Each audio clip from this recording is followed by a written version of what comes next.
Baik,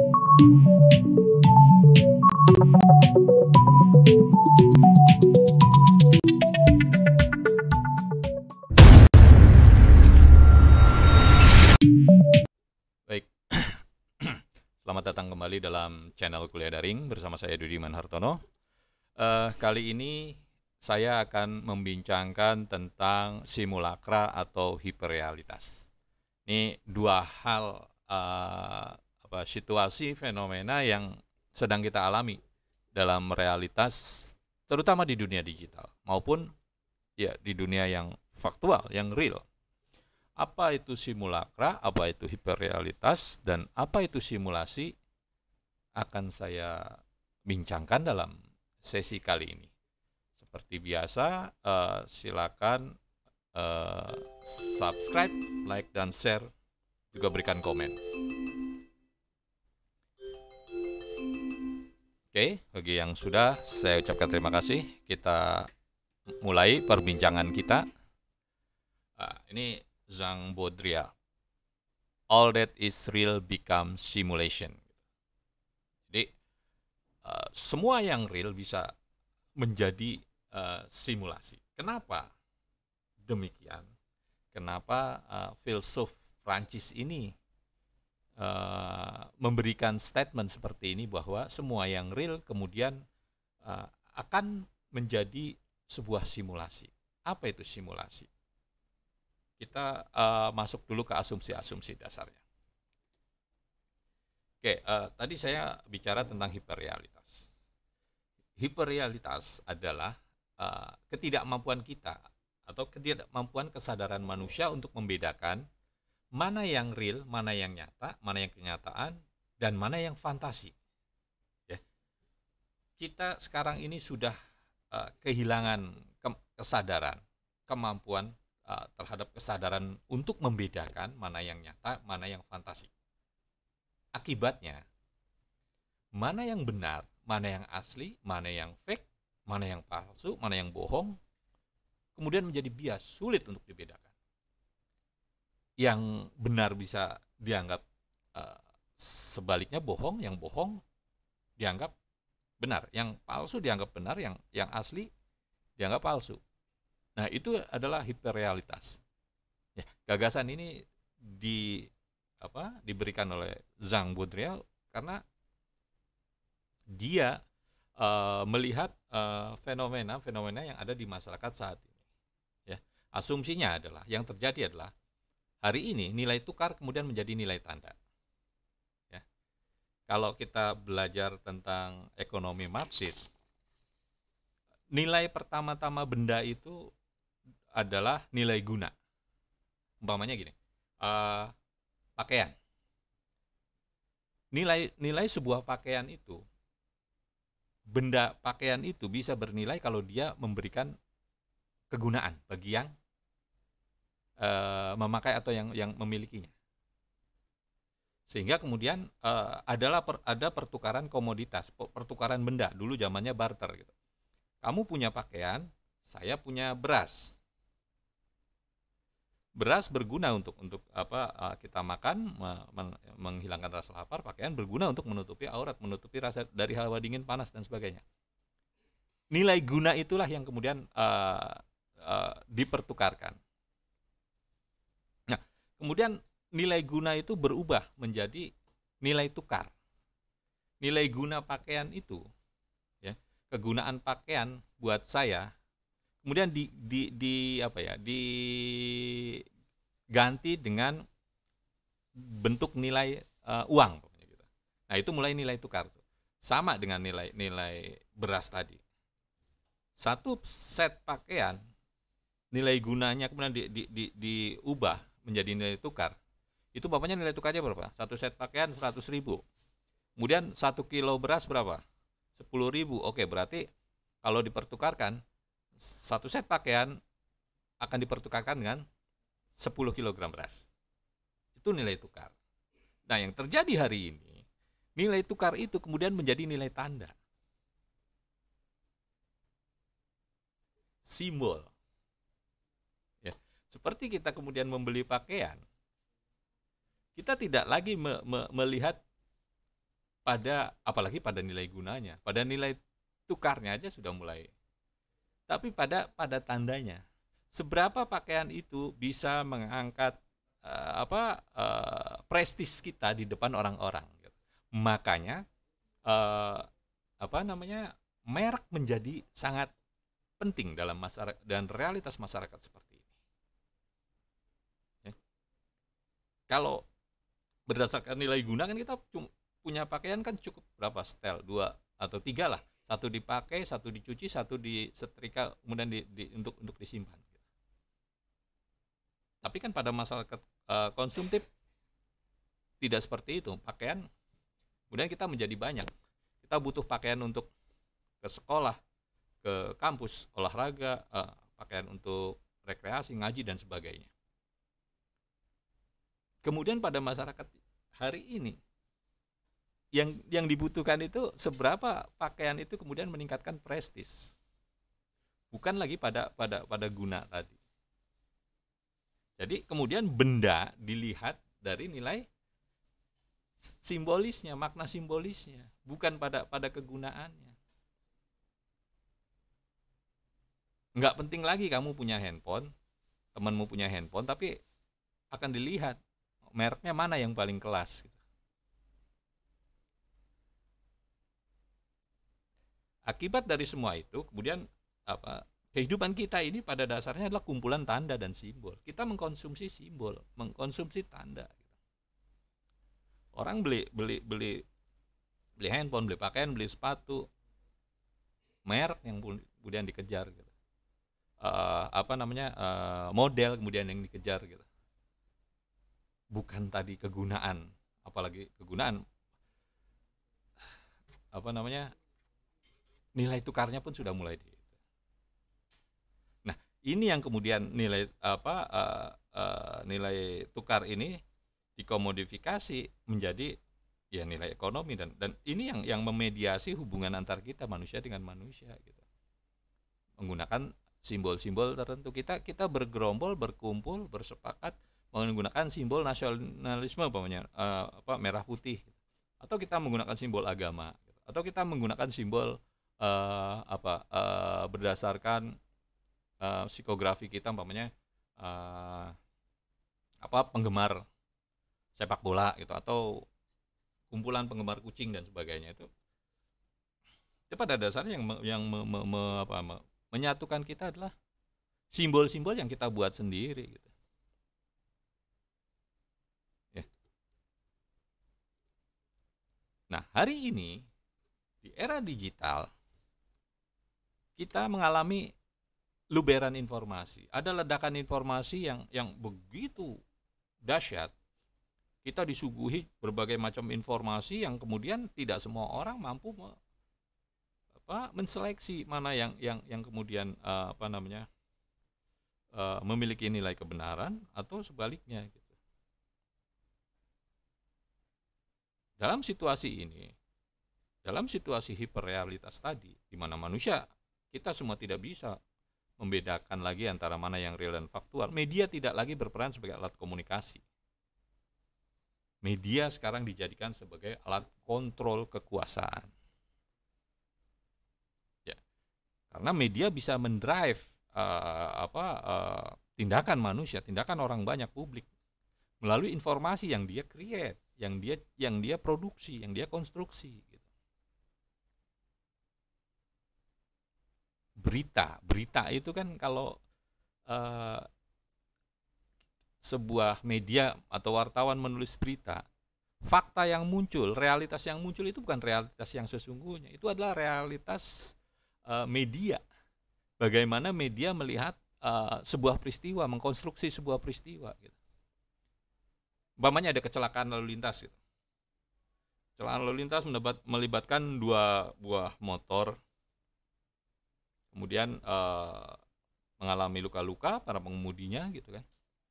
Media akan melihatnya macam-macam, gitu. Bisa dari sisi perspektifnya tanda-tanda lalu lintas yang kurang sehingga sering terjadi kecelakaan itu, atau minimnya lampu penerangan barangkali, gitu kan. atau buruknya jalan, aspal jalan sehingga terjadi kecelakaan itu. Nah, itu adalah apa angle yang dia pilih, framing yang dia pilih di media pilih. Sehingga kemudian yang muncul adalah kecelakaan karena jalanannya berlubang gitu. Padahal ya bisa jadi akan banyak persepsi gitu kalau kita melihat peristiwa sesungguhnya. Nah, masalahnya kemudian orang tadi mengkonsumsi media itu tidak semuanya punya kemampuan literasi yang baik untuk mengunyah isi media, sehingga dia resapi atau dia maknai bahwa itu sebagai sebuah kebenaran gitu. Apalagi kemudian kalau ini menyangkut sistem kepercayaan gitu, agama, budaya, bisa makin kacau gitu kan. Kita bisa lihat namanya hari ini banyak para pemilik media terjun di dunia politik praktis kan gitu. Siapa pemilik media besar di Indonesia yang tidak terjun di dalam dunia politik praktis? Pak Hairul Tanjung mungkin tidak terlihat aktif. Pak Surya Paloh punya partai, Pak Haritanu punya partai, Pak Abu Rizal Bakri di Golkar gitu. Dia juga tokoh gitu kan, eksponen.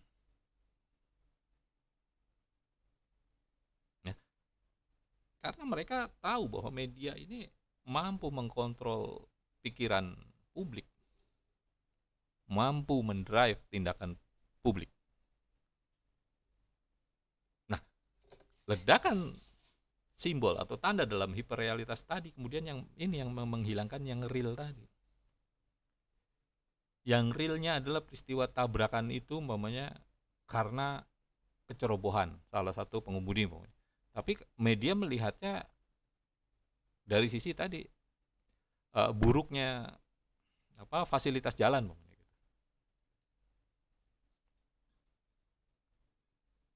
Atau balik ke tanda yang konsumtif namanya. Orang pakai pemilih baju tadi kemudian hanya karena merek.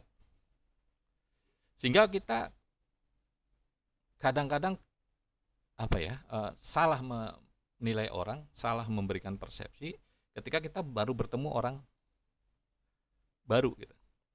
Pertama ketika kita ketemu orang baru, kesan yang muncul adalah apa yang kita lihat dari persona dirinya. Baju bermerek dan sebagainya. Bayangan kita dia orang kaya, orang berkelas dan sebagainya. Kita nggak tahu bahwa baju itu pinjam atau apa nggak. Yang kita lihat di media sosial itu juga bagian dari realitas gitu. Berpose di depan Lamborghini, berpose di depan rumah mewah dan sebagainya, apa ya itu punya dia belum tentu kan gitu. Nah, ini kemudian tanda-tanda yang real, simbol-simbol yang real kemudian ditelan justru oleh tanda-tanda yang dianggap sebagai realitas, padahal itu bukan realitas. Di sini kemudian Baudrillard menyebut hiperrealitas sebagai padang pasir realitas. Kenapa padang pasir?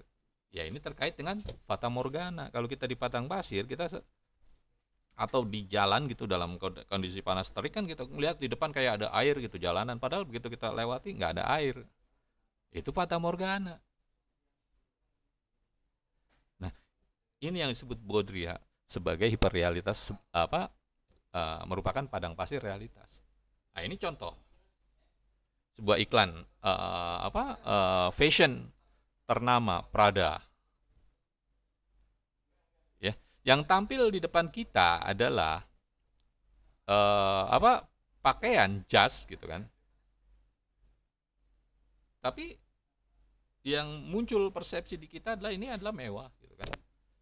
Secara materi mungkin kita bisa lihat bahannya, cara menjahitnya barangkali dan sebagainya, kalau dihitung-hitung secara real nilai ekonominya nggak semahal nilai simbolik tadi. Dua buah benda yang sama dilabeli merek yang berbeda akan menghasilkan makna simbolik yang berbeda, bahkan nilai tukar nilai ekonomi yang berbeda. kita pernah rame dulu tahun-tahun berapa ya, 10 tahun sebelumnya, umpamanya Balenciaga kalau nggak salah mengeluarkan sebuah tas plastik, eh, belanja gitu, tas belanja dengan harga 35 juta. Kemudian tas itu ternyata mirip dengan apa yang diproduksi oleh IKEA. Tas itu di IKEA harganya cuma beberapa puluh ribu, bahkan paling paling mahal ratus ribu gitu. Even bahannya beda ya, beda-beda yang nggak signifikan. Saya pikir bedanya nggak seberapa, tapi yang menjadikan mahal adalah simbolnya tadi, merek Balenciaganya. Ini nih kemudian yang membuat hal yang imajinatif menjadi real, yang real digantikan oleh imajinatif. Contoh, nah, Baudrillard yang menyebut soal dinosaurus. Ya. Persepsi manusia di dunia tentang dinosaurus adalah seperti yang digambarkan Steven Spielberg di film. Apakah itu yang real? Enggak. Itu rekaan Spielberg aja, sehingga tapi kemudian orang percaya bahwa seolah-olah dinosaurus itu yang mukanya kayak gitu. Bahwa tinggi, besarnya dan sebagainya, mungkin ya itu hitungan ilmiah ya, ada dari dari arkeologi kita menemukan manusia menemukan kerangka dinosaurus yang sebegitu besar, tapi bahwa bentuknya seperti itu rekaan. Tapi kita percaya kemudian bahwa dinosaurus adalah seperti itu. Nah, itu contoh yang diberikan Baudrillard bahwa yang imajinatif kemudian dianggap yang real gitu. Nah, Baudrillard lagi bilang bahwa simulasi adalah keadaan di mana representasi atau gambaran dari suatu objek menjadi lebih penting dari objeknya. Ya. Objeknya manusia, ya. Nilai manusia itu diukur dari nilai kemanusiaannya gitu. Sebagai seberapa dia berguna buat orang lain, buat lingkungannya, buat keluarganya gitu. Tapi kemudian orang akan lebih meributkan apa yang disebut citra diri, image. Ya, orang ribut masalah ini. Ini yang disebut simulasi. Sebenarnya objeknya itu yang penting itu kemanusiaannya, bukan soal image itu sendiri. Nah, sedangkan simulakranya adalah duplikasi dari yang sebenarnya tidak pernah ada. Sehingga perbedaan antara yang duplikasi dan fakta tadi menjadi kabur. Contoh lain selain dinosaurus, umpamanya aliens. Ya, kalau kita nonton ngebayangin alien, pasti kita nggak jauh apa yang bayangan kita seperti apa yang direpresentasikan oleh film Hollywood. Matanya besar gitu, biru atau hitam tanpa titik putihnya, mukanya oval gitu kan.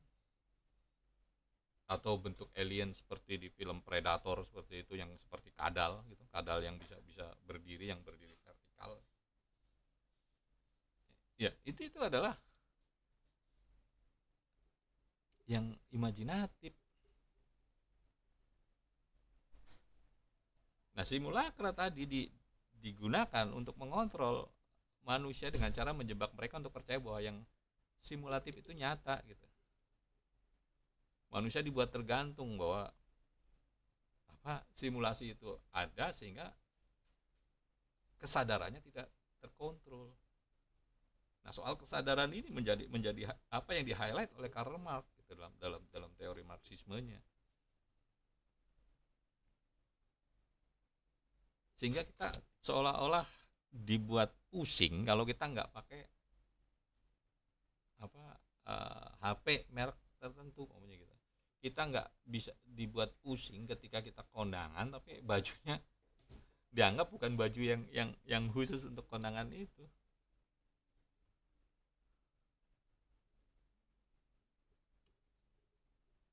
Ya. Oke, kita coba masuk ke perkembangan simulakra yang berlangsung sejak era Renaissance, sebenarnya era setelah abad pertengahan, ketika ini mulai diciptakannya mesin uap atau kita kenal sebagai revolusi industri 1.0, industri pertama. Nah, pada masa ini, bahasa, tanda, dan objek adalah realitas dari atau objek benda lainnya, pokoknya apa, tanda di era revolusi industri pertama tadi dimulai menjadi bentuk dari nilai guna dari sebuah benda gitu. Contoh karya seni, pokoknya gitu kan, karya-karya seni, apa, patung, lukisan gitu. Ini masih bentuk-bentuk yang alami. Karya seni manusia ya bentuknya bentuk manusia, karya seninya apa, lukisan alam ya seperti itu, seperti sesuatu yang alami, natural gitu.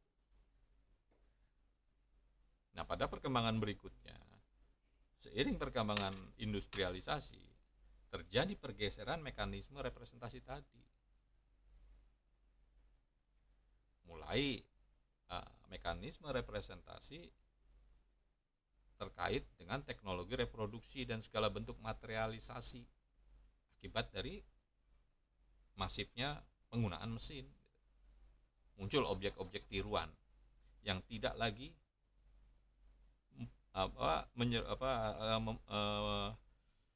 alias mempunyai jarak dengan objek yang asli. Bentuknya udah mulai macam-macam. Tidak lagi pada model yang serupa gitu. Namanya kendaraan, dari mulai di era yang pertama mulai roda gitu kan, gerobak, tarik sapi, kemudian masuk ke mesin, ada mobil, ada motor, dan sebagainya. Nah, pada perkembangan berikutnya, stadium yang akhir yang disebut Baudrillard adalah yang mana terjadi berkat dampak perkembangan ilmu pengetahuan dan teknologi informasi. Era digital ini, media massa, komunikasi global, dan konsumerisme. Pada tingkat ini, simulakra merupakan wujud silang antara tanda dan kode budaya yang tidak lagi mempunyai representasi atas realitas. Jadi kalau yang awal tadi representasi dari manusia dalam bentuk patung, ya patung manusia gitu kan. Kalau pada fase ini sudah tidak ada lagi representasinya. Orang tiba-tiba menciptakan aliens tadi gitu. Orang membuat model bangunan, kalau dalam konsep Cosmo itu kan, yang namanya bangunan nggak lagi harus, rumah itu harus pintunya di depan gitu, ada jendelanya, nggak lagi konsepnya kayak gitu. Bisa tiba-tiba pintunya di samping gitu, bisa tiba-tiba jendelanya ngadep ke atas.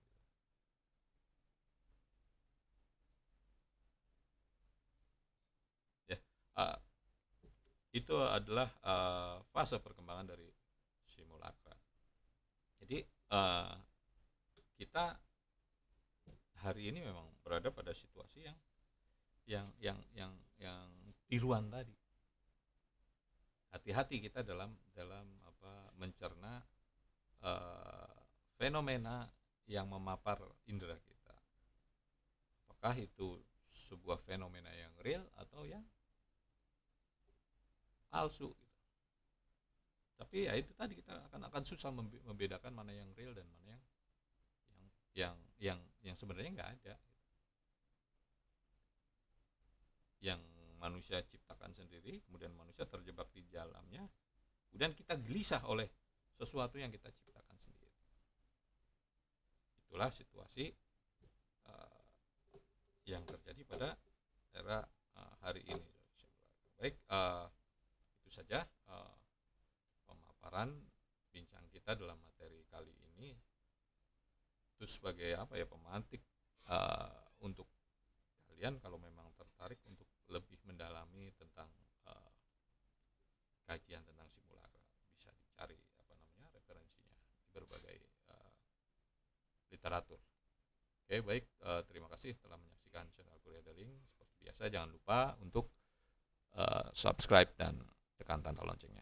Sampai jumpa.